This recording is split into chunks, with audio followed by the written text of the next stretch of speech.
Excellency S. Skandakumar, our chief guest today, the High Commissioner of Sri Lanka, an excellent introduction. I need not say anything further when I call upon His Excellency Mr. S. Skandakumar.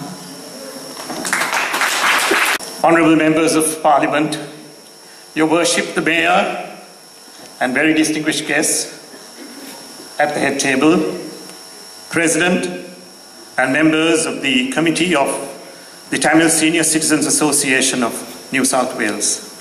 On behalf of my colleague, Lal Vikramatunga, I'd like to thank you, sir, the President and his committee, for the kind invitation extended to me and Lal to be here this morning to be part of a very prestigious celebration revolving around 25 years of yeoman service, not just amongst your own members, but even beyond, through your generosity, your compassion, and your love, and therefore a landmark worth celebrating.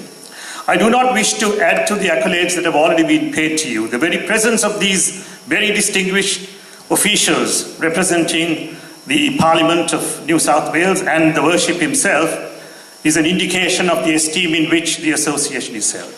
And for that reason, it is a singular pleasure and an honour for me and Mr. Vikramatunga to be with you today. And once again, thank you, sir, for the invitation.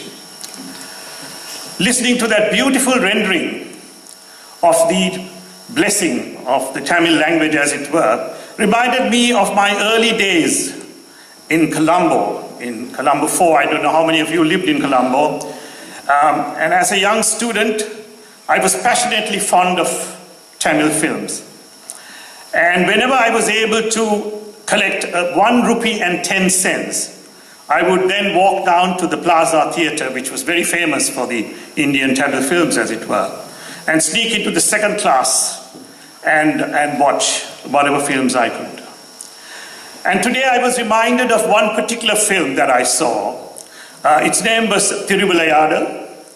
And in that, Sundaram Bal rendered a beautiful song, 2 lines of which came back to my mind, and I hope I repeat them as they were sung. The first was, it went like this: Yaam arinda molihalile, Tamil moli pol inidanadu engum kano.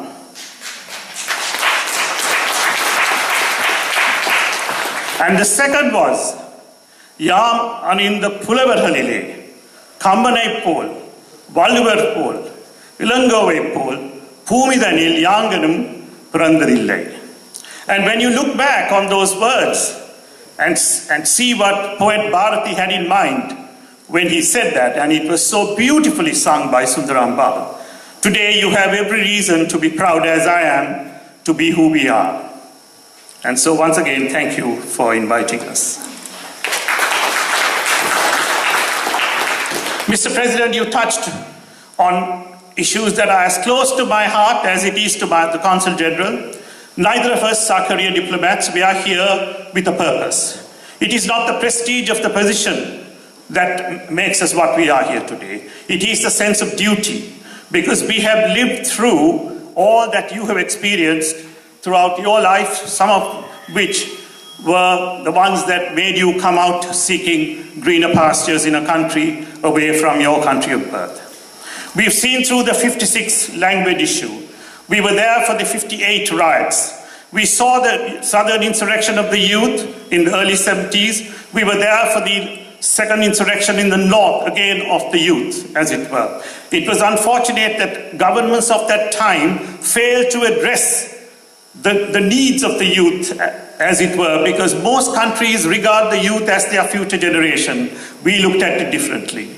And then it all escalated through the horrendous incidents of 83 July, from which we never really got back. And that was followed by a brutal 27-year conflict, and that conflict has left behind scars on both sides of the divide that are going to take more than a lifetime to heal. So it is for that reason that if the progress of reconciliation and peace has taken a little longer than what His Excellency the President would have desired when he took office in January of last year, It is these sensitivities that are holding back what he would ideally like to achieve in a much quicker space of time. It was only in 2008 that the indigenous people of Australia were rendered an apology by the government of Australia under Prime Minister Kevin Rudd's time. And you only have to read the text of that apology to be able to understand the extent of the remorse. Notwithstanding that, 8 years have gone by, and I don't think any of these distinguished members would honestly say that all those problems have been resolved. And it is for that reason that I appeal to you for a little more patience, because when His Excellency took office on the 9th of January 2015 as President, the first thing he did, which I doubt any other head of state has ever done, was to dilute voluntarily his executive powers, because he wanted to make himself accountable both to Parliament and to his people. He then went on in his address to the nation that this day forward, each one of us is a Sri Lankan first, and then we will respect each other's ethnicities. And when he made that statement, my mind went back to the day that Lee Kuan Yew spoke to the Singaporean people when they were granted independence in 1965. This is what he said. He said, "Today we have the right of self-rule. You are free to speak in Mandarin, in Tamil, in English, or in Malay, but never forget that you are first a Singaporean." And that is exactly the sentiments that His Excellency, the President Maithripala Sirisena, echoed, unfortunately, 67 years after independence, whereas Lee Kuan Yew said it on the very day of independence. And don't forget that he looked to Ceylon, as it were, as a model for his own country, and look at Singapore's progress in the next 50 years and relate that to ours. And I don't think I need to say more. So, ladies and gentlemen, in demonstration of his commitment to that genuine process for peace and reconciliation, on the 4th of February last year, His Excellency the President moved a declaration of peace, where respect was paid to every life that was lost, both in the conflict and in violence since independence. He then moved amendments to ensure the independence of the judiciary, the public service, and the police, so that there would be an arm's length relationship between the executive and those very vital institutions. He appointed a constitutional council to make sure that the appointments were fair, just, and credible. And then with the Prime Minister, he moved a national unity government between the two major parties in our country, and the leader of opposition became the head of the Tamil National Alliance. So there is participation in the decision-making process. Time went by, and then he moved the Right to Information Bill, which was carried in Parliament, and most recently, it was the right to set up an office for missing persons. In addition to that, a former president of our country, the Chandrika Kumaratunga, heads a secretariat for peace and reconciliation. So, ladies and gentlemen, all I'm trying to tell you is that every step has been taken by His Excellency the President. I grant that there has been the speed the speed of achievement in relation to the commitments made has been slower than we would have liked, slower than what he would have liked. But there are reasons for that. Because it is only between January of last year and August of today that all these positive steps have been taken.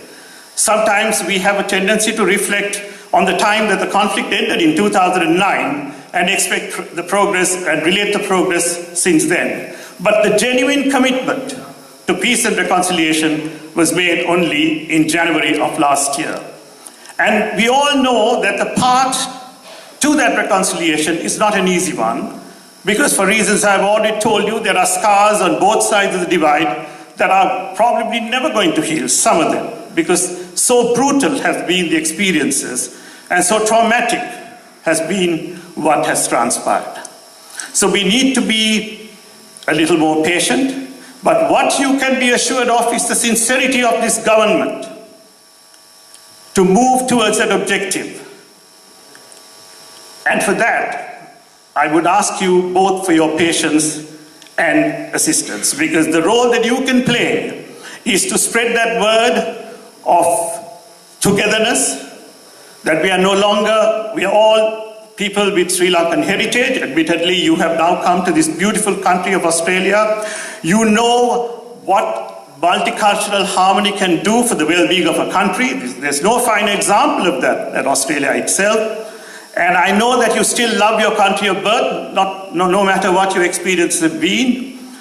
And to that commitment, I hope that you will spread this word in your work that you're already doing, expand it, so that near 200,000 Sri Lankans who are living now in Australia can also come together to support the government in what they have committed themselves to and the noble objectives of peace for all.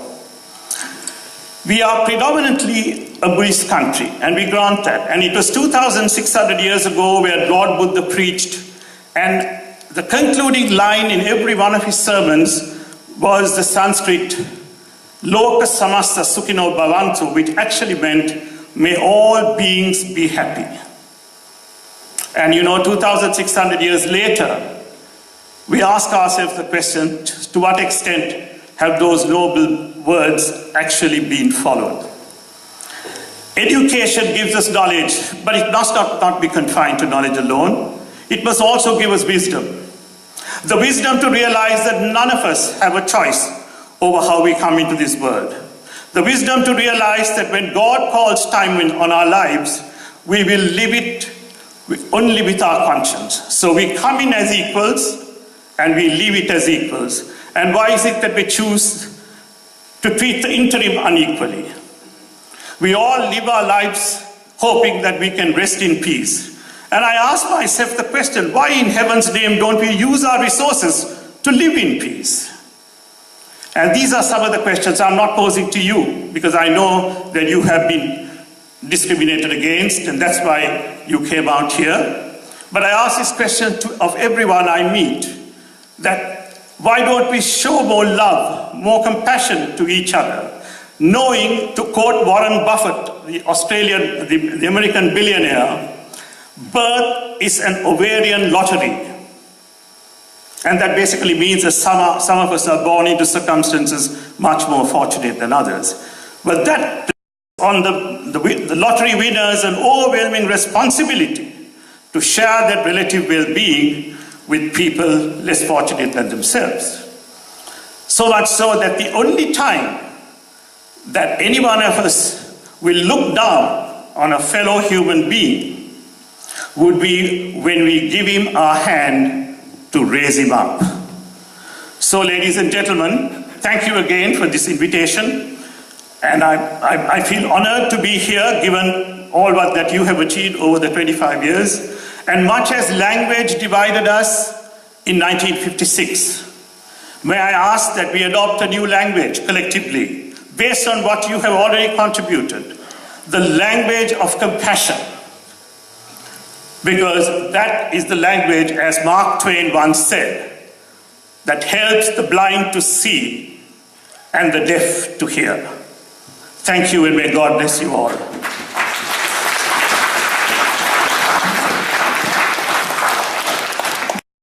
Thank you, Your Excellency.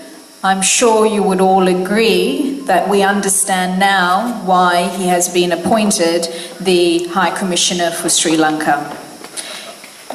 With